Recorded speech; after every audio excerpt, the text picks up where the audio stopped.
నమస్తే. దేశవ్యాప్తంగా లోక్సభ ఎన్నికలు ముగిసినాయి, ఫలితాలు వచ్చినాయి. మరోవైపు ఎన్డీఏ ప్రభుత్వము దేశవ్యాప్తంగా అధికారంలోకి వచ్చింది. సో పక్క రాష్ట్రమైనటువంటి ఏపీలో కూటమి అధికారంలోకి వచ్చింది. చంద్రబాబు నాయుడు నేడు ప్రమాణ స్వీకారం చేశారు. సో మాట్లాడడం ఇదే అంశం మీద మనతో పాటు కాంగ్రెస్ పార్టీ సీనియర్ నాయకులు వి హనుమంతరావు గారు ఉన్నారు.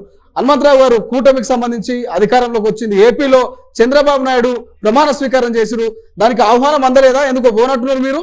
చూడండి, ఆహ్వానం వచ్చినా రాకపోయినా, ఎందుకంటే ఎవరైతే కేంద్ర మంత్రులు అయినరో, అదేవిధంగా మరి ఎన్డీఏ ప్రభుత్వంలో ఆయన భాగస్వామి కాబట్టి వాళ్ళని పిలుచుకున్నాడు. మమ్మల్ని పిలిచినా పిలవకపోయినా యువజన కాంగ్రెస్ ఎన్ఎస్ఏ నుంచి వచ్చి అంచెలంచెలుగా 4వసారి ముఖ్యమంత్రి కావడం, ఉమ్మడి రాష్ట్రంలో 2 సార్లు, అదేవిధంగా సెపరేట్ అయినాక 2 సార్లు, అంటే 4 సార్లు అయినటువంటి వ్యక్తి. నాది ఒకటే కోరిక, ఆయన ఇవాళ బీసీలకు ప్రాధాన్యత ఇచ్చాడు. అదే ఆలోచన రాహుల్ గాంధీ, ప్రియాంక యావత్ భారతదేశంలో తిరిగి ఒక పక్క డెవలప్మెంట్, ఇంకో పక్క బడుగు బలైన వర్గాలకు న్యాయం జరగాలని, క్యాస్ట్ వైజ్ సెన్సస్ చేయాలని, దాని ప్రకారంగా వారికి జనాభా ప్రకారంగా దానికి తప్పనిసరిగా 50% సీలింగ్ కూడా ఎత్తేయాలని మేము ఆలోచన. అయినా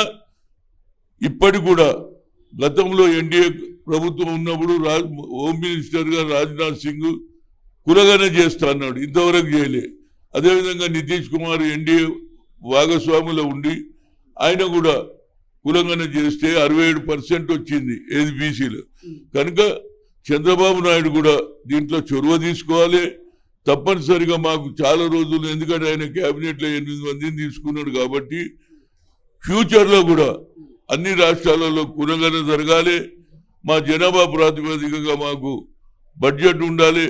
జనాభా ప్రాతిపదికగా సరి అయిన న్యాయం జరిగితే అప్పుడే నిజమైన ప్రజాస్వామ్యం అనేది నా ఉద్దేశం. ఏదైనా ఎన్ఎస్ఏ నుంచి, యూత్ కాంగ్రెస్ నుంచి నా కమిటీలో వైస్ ప్రెసిడెంట్గా పనిచేసిన వ్యక్తి ఇవాళ రాష్ట్రానికి 4వసారి ముఖ్యమంత్రి కావడం నా హృదయపూర్వక ధన్యవాదాలు. ఎందుకంటే బాబు మీ శిష్యుడే అయితే? శిష్యుడని కాదు, నా కొలీగ్ అని చెప్తా. శిష్యుడు ఎవడు ఉండడు.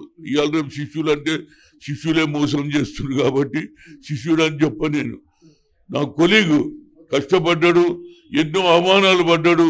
అయినా బట్టి విక్రమార్కలాగా కొట్లాడిండు, చేసిండు. పదవి, ఈనాడు ముఖ్యమంత్రి పదవి రావడం, నిజంగా యువజన కాంగ్రెస్ వచ్చినటువంటి వ్యక్తి కావడం, అందులో నా కమిటీలో వైస్ ప్రెసిడెంట్ ఉండవు నాకు చాలా ఆనందం. నా హృదయపూర్వక ధన్యవాదాలు. పవన్ కళ్యాణ్ కూడా ప్రమాణ స్వీకారం చేస్తుండు. పవన్ కళ్యాణ్ మీద ఏమైనా కామెంట్ చేస్తారా?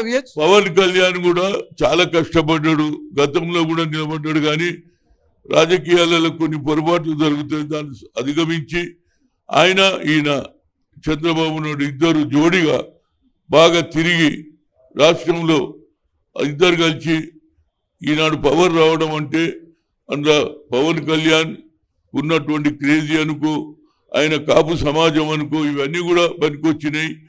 అందుగురించి అక్కడ ప్రభుత్వం గెలవడం కలిగింది, ముఖ్యమంత్రి అయ్యిండు, మెజార్టీ సీట్లు తెచ్చిండు. కాబట్టి తప్పనిసరిగా ఫ్యూచర్లో కూడా బడుగు బలైన వర్గాలకు న్యాయం చేయాలని నా కోరిక. అసలైన తొలి వెలుగు.